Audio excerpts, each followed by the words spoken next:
Exatamente. Nós vamos fazer algumas perguntas sobre os transtornos de ansiedade e solucionar algumas dúvidas. A ansiedade e a depressão estão conectadas? Se sim, o quanto e como? A ansiedade e a depressão, elas são como dois lados da mesma moeda.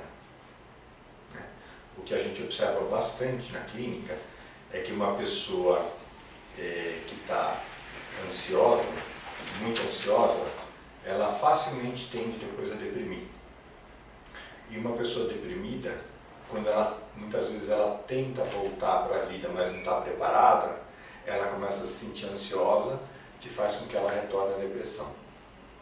Então, de algum modo, é como se quando uma pessoa tem alguma dificuldade de lidar com os próprios sentimentos, com alguma situação da própria vida, ela pode se sentir inundada por esses sentimentos, desorganizada por esses sentimentos, aí ela vai ficar ansiosa.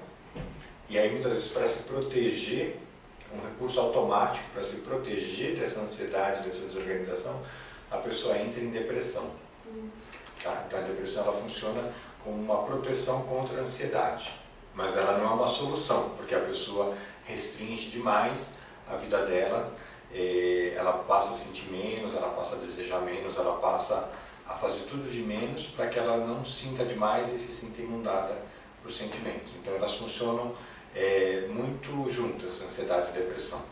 E aliás, por isso que, como os mecanismos são muito próximos, a mesma medicação que funciona para a ansiedade é que funciona para a depressão. As pessoas que chegam ao seu consultório, elas procuram algum tratamento por vontade própria ou a maioria das vezes elas são induzidas por, não propriamente induzidas, mas também aconselhadas por algum amigo ou parente?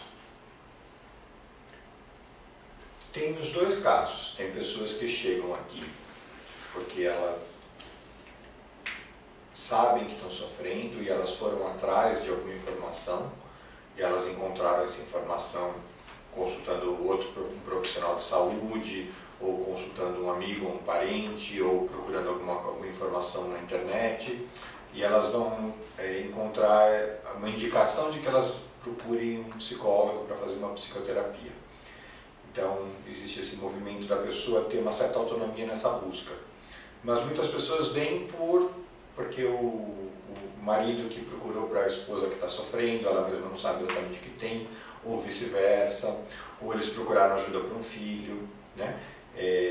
Então tem os dois casos, tem pessoas que vêm por iniciativa própria e pessoas que vêm a princípio porque a minha mulher falou que era bom eu vir aqui. O progresso do paciente é mais difícil quando eles não estão fazendo o tratamento por vontade própria? Para que o tratamento psicológico avance, para que o tratamento psicológico progrida, é fundamental que a pessoa ela participe do tratamento. Tá? Existe uma necessidade de que se estabeleça uma aliança terapêutica, que é um vínculo de trabalho no qual o profissional e o cliente, o paciente, eles se comprometem, eles estabelecem um compromisso conjunto de fazer um processo a serviço das necessidades do cliente. Quer dizer, se aquele cliente ele não se compromete, ele não se envolve, ele não participa do processo, o processo não caminha. Então é fundamental que a pessoa passe a ser ativo no seu processo.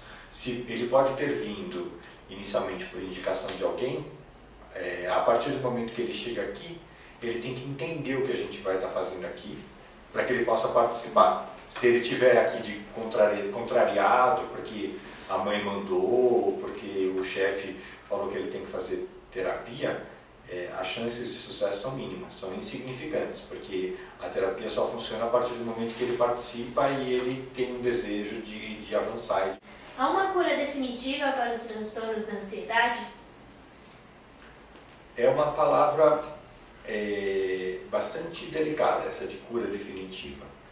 O que se observa na clínica é que a pessoa ela pode ter reduções significativas dos sintomas que ela tem de ansiedade, mas e uma boa parte das pessoas consegue essa redução significativa e até não ter mais esses sintomas, tá? Sejam crises de pânico, sintomas de fobia, fobia social, de toque, de transtorno obsessivo compulsivo. A pessoa, uma boa parte dessas pessoas consegue, em torno de 70%, realmente a superar esses problemas e não ter mais esses sintomas, e uma porcentagem menor, em torno de 30%, continuam tendo esses sintomas num grau menor, numa intensidade menor e com muito menos sofrimento, né? O que é muito importante a gente entender é que a pessoa que tem um transtorno de ansiedade, seja ele qual for, né? Quais são os transtornos de ansiedade? O transtorno do pânico, a fobia simples, a fobia social, né? O transtorno do estresse pós-traumático e o transtorno de ansiedade generalizada. Tá? No transtorno do pânico, a pessoa tem medo das reações do corpo dela, ela se apavora com aquelas reações e ela pensa que aquilo pode trazer uma consequência muito catastrófica para ela, e aí ela começa a evitar situações, ela começa a antecipar que ela possa passar mal, e ela começa a se apavorar, ela tem verdadeiros picos de ansiedade, né? No transtorno de fobia simples, a pessoa tem o equivalente a uma ansiedade alta como um pânico, só que relacionado a uma situação específica, por exemplo, em altura, ou fechado no elevador, ou um objeto, uma fobia de barata, uma fobia de um tipo de animal, né? No transtorno de ansiedade social, a pessoa também tem uma crise de ansiedade. O que é comum em todos esses transtornos são as crises de ansiedade, só que em relação a uma situação onde a pessoa pode se sentir observada, ou seja, existe todo um passar mal frente à possibilidade do outro estar observando a pessoa e eventualmente estar percebendo os sintomas da ansiedade. Então, como ela fica ansiosa, ela acha que o outro já está percebendo aquela ansiedade, ela começa a ficar mais ansiosa, e isso é uma coisa típica de todos os transtornos de ansiedade. A pessoa tem uma tolerância muito baixa aos sintomas de ansiedade. Ela se sente ansiosa, ela fica aflita. E isso é uma coisa fundamental para entender, para a gente poder, de fato, falar de uma melhora nos transtornos de ansiedade. A pessoa com toque, né, ela tem pensamentos obsessivos na cabeça dela, por exemplo, que a mão está suja, e ela vai ficando muito ansiosa. Então, para aliviar essa ansiedade, ela vai lá e lava a mão 10, 15, 20 vezes, como uma tentativa, porque ela não suporta esse sentimento de ansiedade, né?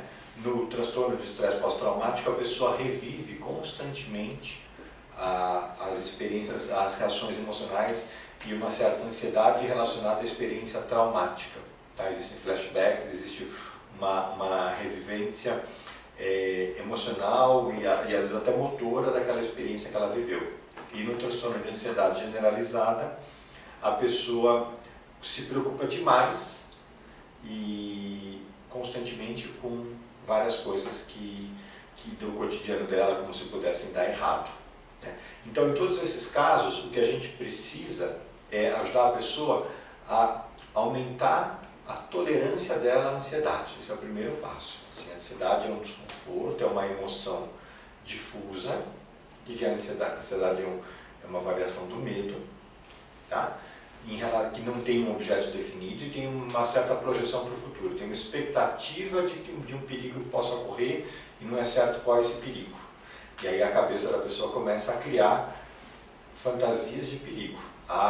Se eu continuar assim, eu vou ter um ataque cardíaco, ou eu vou enlouquecer, ou eu vou desmaiar, eu vou perder o controle, ou os outros vão ver que eu estou assim passando mal. Mas a pessoa começa a criar fantasias, mas não tem inicialmente um objeto muito específico. Esse estado é a ansiedade. Em todo o transtorno de ansiedade, a pessoa fica aflita com esses estados internos. E é isso que vai fazendo aumentar a ansiedade. Dentre as fobias sociais, transtornos de ansiedade, ataques de pânico, toque, estresse pós-traumático, fobia simples, qual é o tipo mais comum? O mais frequente que a gente encontra na clínica e as estatísticas na epidemiologia mostram são os transtornos de ansiedade social, de fobia social. Tá? Porque isso é alguma coisa que começa muitas vezes até na infância, mas pode também acontecer na adolescência, e às vezes um pouco mais tarde, mas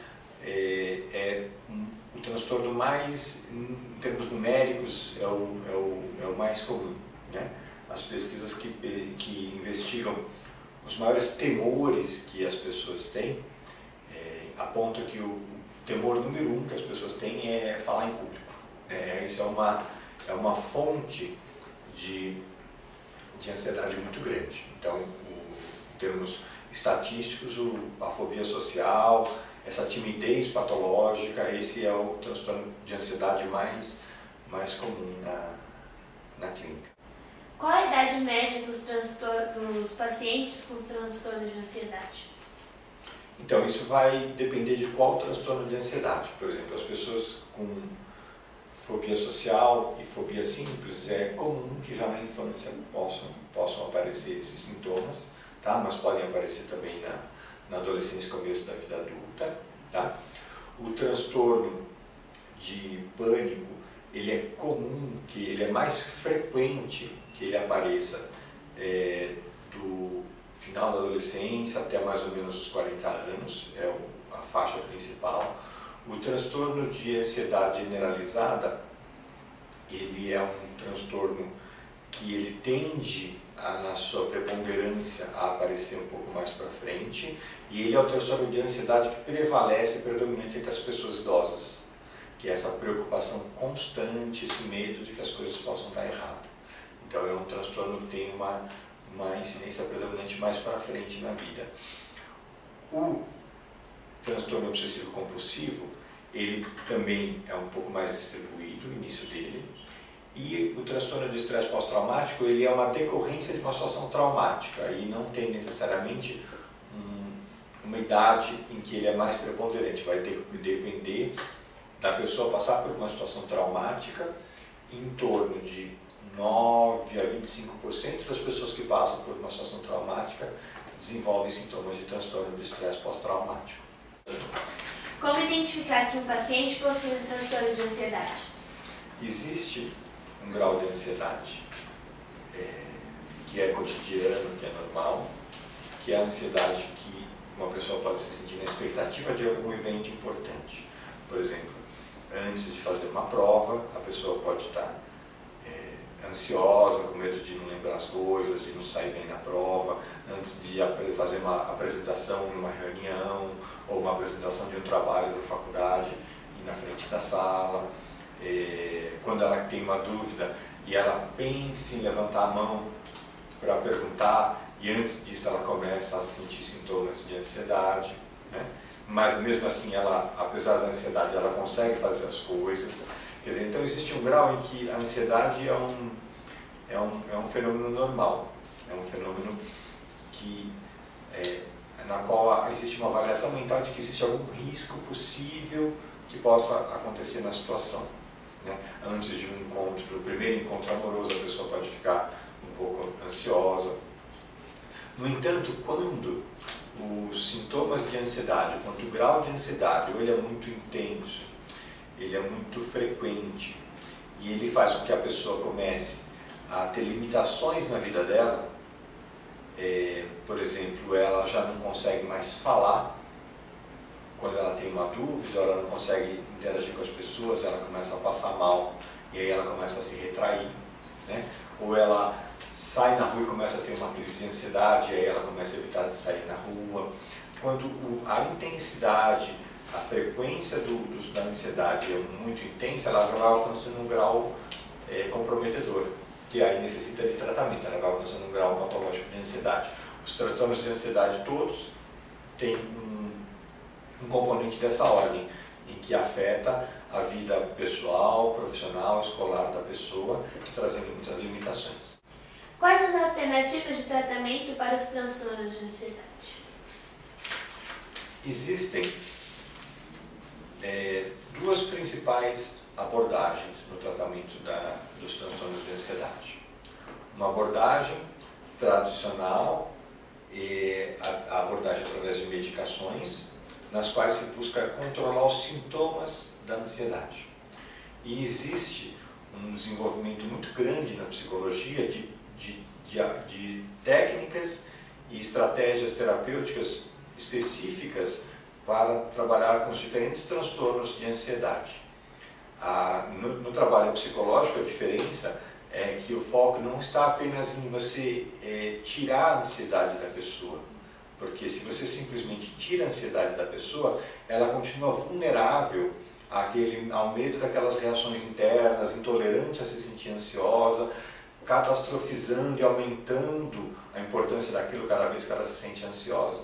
Então, nas abordagens psicológicas mais especializadas, a gente trabalha também para aumentar o grau de tolerância da pessoa à ansiedade. Com isso, a gente vai conseguindo que a pessoa, mesmo se sentindo ansiosa, ela consiga fazer as coisas. E depois desse momento que ela já não aumenta mais a ansiedade, aí a gente pode trabalhar para diminuir os sintomas. Então, é uma abordagem diferente. E existe uma possibilidade de se fazer um trabalho conjugado de medicação e psicoterapia. Nos casos mais graves, geralmente é o que funciona melhor, essa conjugação de medicação e psicoterapia. Senão, o tratamento de eleição, o primeiro tratamento, geralmente é uma psicoterapia, porque a pessoa vai conseguindo se potencializar conforme ela vai diminuindo o medo da ansiedade dela. Depois de fazermos uma pesquisa, nós descobrimos que você acabou criando um novo tratamento para os transtornos de pânico. E nós queríamos saber como é que funciona esse tratamento e qual a probabilidade de cura que esse tratamento traz para o paciente. Eu venho desenvolvendo um trabalho com pessoas com transtorno de pânico já faz 20 anos. Esse trabalho ele tem sido desenvolvido a partir do acompanhamento da literatura científica da área, sobre transtornos de ansiedade e mais especificamente sobre transtorno de pânico, e junto com a minha experiência clínica com as pessoas com pânico. Existem 3 etapas que eu desenvolvo nesse tratamento. Na primeira etapa, a gente trabalha com 2 focos principais. Um é ajudar a pessoa a aprender a observar as próprias reações sem aumentá-las. Porque a pessoa com transtorno de pânico é uma pessoa que ela tem muita dificuldade de se acalmar.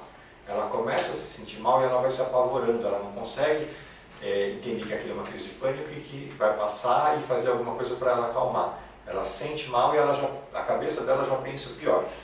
Então a gente precisa ajudar ela a se diferenciar um pouco dessa tendência automática de pensamento negativo, dessa reação intensa, e ela conseguir desenvolver um eu que observa, ou seja, ter uma capacidade de observar as reações do corpo, observar o nível emocional, observar o pensamento catastrófico, para que ela comece a construir 2 coisas. Primeiro, uma capacidade de estar presente, porque a ansiedade ela é sempre uma expectativa de um perigo. Então, se a pessoa está aqui, mas ela está sofrendo pelo que ela acha que pode acontecer, pelo que ela acha que isso vai levar a tal experiência. Então, existe sempre uma projeção para o futuro. Quando a gente consegue trazer a pessoa mais presente, a ansiedade diminui bastante.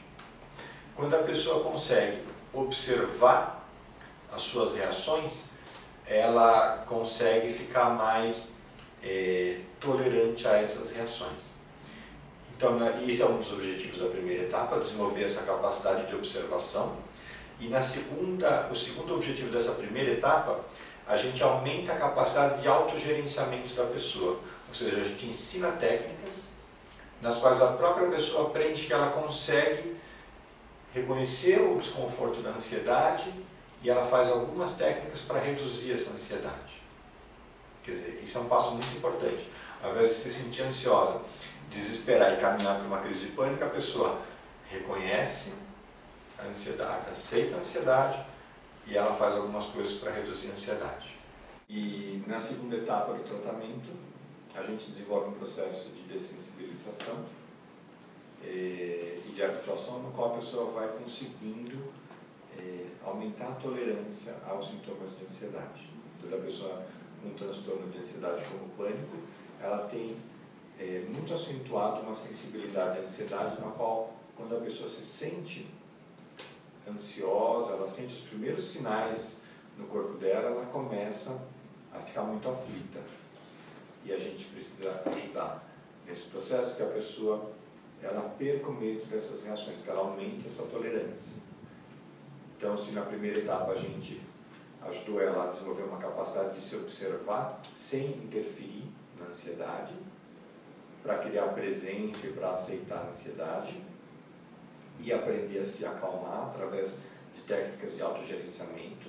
Na segunda etapa a gente reforça esse movimento de aceitar a ansiedade, produzindo intencionalmente as reações de ansiedade que a pessoa tem numa crise de pânico. Tá? Até que a gente caminhe para uma terceira etapa, onde a pessoa já não vai ter mais crise de pânico, e aí justamente é o momento em que ela pode entrar em contato com um estado de vulnerabilidade, de solidão, de fragilidade, com as questões que estavam na origem do seu processo de pânico, sem, com isso, ela entrar em pânico. Porque, de certo modo, é como se o pânico, a pessoa sente alguma coisa, ela entra em pânico, ela sente alguma coisa, ela entra em pânico. Ela não consegue nunca aprofundar o sentimento. Ela fica numa espuma de superfície. Todo o transtorno de ansiedade, ele funciona assim, é um sofrimento que deixa a pessoa na periferia dela mesma, sofrendo por alguma coisa muito repetitiva. A gente precisa tirar a pessoa do sintoma para que a pessoa possa mergulhar dentro dela e aí entrar em contato com os sentimentos. Às vezes tem ansiedade de separação, tem experiências de abandono, tem experiências de vulnerabilidade, de doença, de morte, de perdas. A gente vai, nessa terceira etapa, aprofundar as questões psicológicas que estão na origem do que levou a pessoa ao pânico, para que ela possa sentir a dor sem entrar em pânico, sentir o estado de vulnerabilidade sem entrar em pânico. Quanto o transtorno de ansiedade pode afetar a vida de um indivíduo e qual é o mais grave? Todos os transtornos de ansiedade trazem muito sofrimento e eles podem, de fato, limitar muito a vida de uma pessoa. A característica de um transtorno de ansiedade é que a pessoa desenvolve um certo comportamento de evitação. Ou seja, para não se sentir ansiosa, a pessoa não sai, ela não se expõe, ela não participa, ela vai restringindo a sua vida a um pequeno cantinho no território de possibilidades da vida dela. Então, a marca do transtorno de ansiedade é a pessoa viver atormentada com medo de passar mal, ou seja, preocupada, e está sempre restringindo e limitando a vida dela. Dos transtornos de ansiedade, o que é classicamente considerado aquele que produz o maior grau de incapacitação é o transtorno obsessivo-compulsivo, porque a pessoa pode passar, nos casos mais graves, até horas do seu dia presas em alguns rituais. Então a pessoa tem vários tipos de rituais, não só de limpeza, mas de que não fechou a porta, se ela não escreveu algo errado, ela precisa ler de novo, porque ela escreveu dezenas de vezes. E isso, nos casos graves, pode comprometer 12 horas do dia da pessoa, 15 horas do dia da pessoa. A pessoa pode viver em torno dos seus rituais obsessivos, compulsivos. Então é realmente devastador, devastador. A grande questão que é fundamental é que, no geral, 90% das pessoas com transtorno de ansiedade melhoram bastante com terapia, 70% até deixam de ter sintomas, e, no entanto, só 1 em cada 4 pessoas com transtorno de ansiedade está em tratamento. Então existe uma quantidade enorme de pessoas sofrendo, e sofrendo muito, e tendo a vida empobrecida por esse sofrimento, sem estar tendo uma ajuda terapêutica que é eficaz, que tem sido pesquisada cientificamente e tem resultados evidentes, positivos, de que de fato a pessoa melhora. Então, é muito importante que as pessoas saibam que a psicologia desenvolveu, já nos últimos 30 anos, várias estratégias terapêuticas, e ano a ano tem se desenvolvido mais coisas com resultados melhores, maiores, em prazos mais curtos. Quais são as principais causas de um transtorno de ansiedade? Existe uma conjunção de fatores que levam uma pessoa a desenvolver um transtorno de ansiedade. Uma delas são os fatores que deixam a pessoa vulnerável a desenvolver um transtorno de ansiedade. Um dos fatores é o temperamento ansioso, ou seja, quando uma criança nasce, tem uma criança que é mais medrosa, tem uma criança que é mais irritada, tem uma criança que é mais tristinha, né? Existem pessoas que nascem com um sistema do medo um pouco mais ativo, porque o transtorno de ansiedade é uma desregulação no sistema cerebral do medo. Então a pessoa já nasce um pouco mais ansiosa. Isso não garante e nem determina que ela vai desenvolver depois, na vida adulta, um transtorno de ansiedade, mas ela já tem um ponto de vulnerabilidade. Depois, quando essa criança tem alguns problemas na maternagem, no cuidado que a mãe tem com ela, a ponto, por exemplo, de ela crescer com ansiedade de separação, por uma certa ambiguidade da mãe, ela nunca sabe se a mãe está disponível ou não está disponível, ela sempre se sente muito vulnerável ao abandono, à solidão e se desregula, ela tem mais um ponto de vulnerabilidade, que aí não é um fator genético, é um fator da experiência da primeira infância que deixa essa pessoa mais vulnerável. Um outro fator que contribui bastante para que uma pessoa se torne vulnerável a desenvolver um transtorno de ansiedade posteriormente é quando a mãe, uma mãe mais ansiosa ou mais ausente, não ajuda a criança a desenvolver uma capacidade de autorregulação. Porque o bebê é um sistema que ele é bastante dependente da mãe para se regular. Ele depende da mãe não apenas para comer, mas às vezes para fazer a digestão, e a mãe pega ele no colo e ajuda a digestão. O corpo da mãe ajuda a digestão da criança, ela ajuda a regular o ciclo de vigília e sono da criança, ela ajuda a acalmar a criança que está com sono e está chorando e não consegue se acalmar para dormir, apesar do cansaço. Então essa regulação do bebê, que ela é incompleta, ela é completada pelo corpo da mãe, que vai ajudando a desenvolver no cérebro da criança essa capacidade da criança se autorregular. Quando a mãe é muito ansiosa ou um pouco ausente, ela não facilita o desenvolvimento dessa capacidade de autorregulação. Então a criança cresce sempre com uma possibilidade dela desregular e ela não conseguir se regular facilmente. Essa precariedade na capacidade de autorregulação, que é identificada através de exames cerebrais, isso vai ter que ser desenvolvido depois na psicoterapia na vida adulta. E isso, o cérebro se transforma também através da psicoterapia, desenvolvendo aquelas áreas que não foram desenvolvidas lá atrás, que ajudam a fazer esse processo de autorregulação, tá? E através das técnicas, como eu falei antes, de autogerenciamento. Então, esses processos do temperamento ansioso, de uma ansiedade de separação, de uma dificuldade de se autorregular, que são fatores com os quais são anteriores ao surgimento de um transtorno de ansiedade. Depois, posteriormente, você tem fatores estressores mais recentes, geralmente os últimos 2 anos antes das crises começarem, que vão se sobrepor àqueles fatores anteriores de vulnerabilidade. Então, por exemplo, a perda de alguém importante, um processo de adoecimento, uma crise profissional da pessoa, de alguém da família, uma crise financeira, um fim do relacionamento, N fatores que deixam a pessoa mais vulnerável, tá?